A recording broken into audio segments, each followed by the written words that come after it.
I don't even know what to say. Congratulations. You're so bloody spectacular in this movie and all of them that I don't know if I should really be scared of talking to you right now. No, it's all right. You're perfectly safe.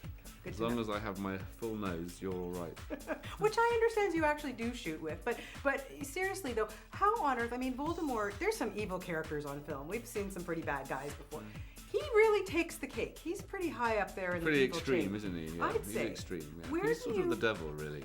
How do you even get into his head, Rafe? Where do you go?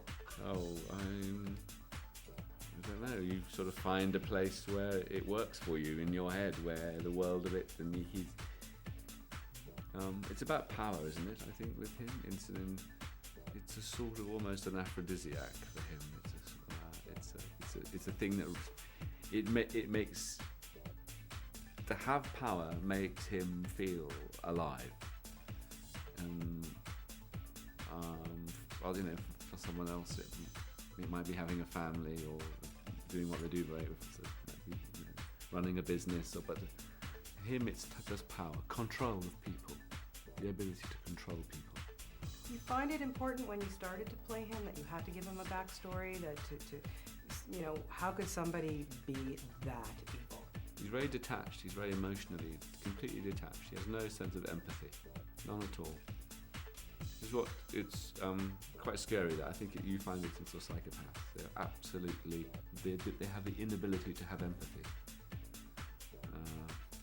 Very much like Hitler, I would think.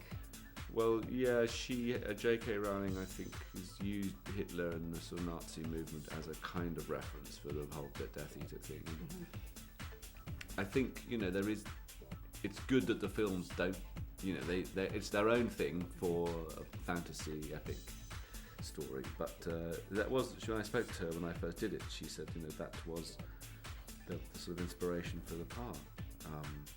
And they're very, very dark. And I think, without getting too heavy about it, the Death Eater Voldemort thing is that's in sort of, analytical terms there, that those forces are at work in the world. Yeah.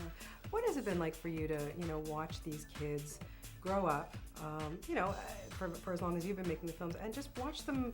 They've, I think when they were first cast, they were hit the jackpot. To what they've become now, that's pretty amazing. They all seem very grown up, rooted, pretty cool, and balanced about everything. I think I've not worked with Emma or Rupert, just mainly with Daniel. He's great to work with, wonderful. And is it hard to be so mean to this kid? He's so bloody nice. Well, he's very nice, but Harry Potter's a pain in the arse, so it's not hard to be mean to Harry Potter. He's so nice, he's so good. I love the opening scene of this because it's everybody at that, the Malfoy Manor at the table, yeah. And you're just, Voldemort, he's there, he's the head of the table, but you see all these bad guys around this table and then you realize they're not even so bad compared to him. It's a good scene, that, isn't it? It's a fantastic scene. Yeah, I enjoyed it. I enjoyed seeing it finally.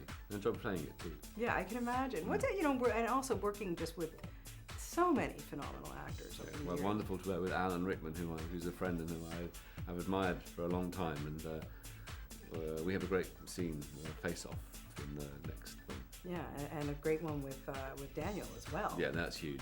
Yeah, unbelievable. And to work with Helena and Jason Isaacs, and great, wonderful. I mean, do you guys stay in character, or do you have time to have a laugh fest? We have a laugh, of course. Shivering in the cold up on a windy set of North London, waiting for the light. We all get huddled around a cappuccino. Good to know, because I wouldn't want to go home with you if you were like, Voldemort. I do really want to ask you about Coriolanus, because this is your directing debut. Mm-hmm. You're starring in it. Mm-hmm. Oh my goodness, how amazing for you. You've worked with so many fantastic directors. Your sister's a great director. Mm-hmm. Who did you get most tips from, or why? I think probably I've worked with some wonderful directors and have learnt a lot from all of their approaches. And particularly Anthony Minghella and Fernando Meirelles and Istvan Sabo. Anthony Minghella was an amazingly collaborative director who really wanted the input of everyone working with him, and I felt that was important for me. That I needed, especially on the first film, to bring people around me in crew and in cast. Like I have Vanessa Redgrave and Jerry Butler in it, and Brian Cox, who are wonderful in it. But to have to have a strong view, which I think I had, but also you need the people who are going to help you realise it, and you need their input and their ability to say, can I suggest we do this, and make that a very real contribution. How challenging was it for you to direct yourself and take on the lead role? It's very hard. Very hard indeed. I played the part on stage. I'd been working on it for a long, long time with the great screenwriter John Logan. But those days were hard, no question. I think the hardest thing is that there's a healthy selfishness of the actor, which is necessary to say, I haven't got there yet, can we do another take, and the actor has to demand the time, until the director can say, we've got it. If you're doing both, I think you're concerned that you'll be too greedy. So I've left a couple of setups thinking, I got to move on, and then I've got to go on to Vanessa, or I can't, and that's my own neurosis at work, but it's fine, I think. I had great people advising me on my own performance, and it was something I've been passionate about for a long time. It's a politically confrontational piece. Oh, I can't wait to see it. I can't wait to see part 2. Man, did you ever leave us hanging, but you're terrific. It's always wonderful to talk to you. Thanks Thank you so much. Thank you.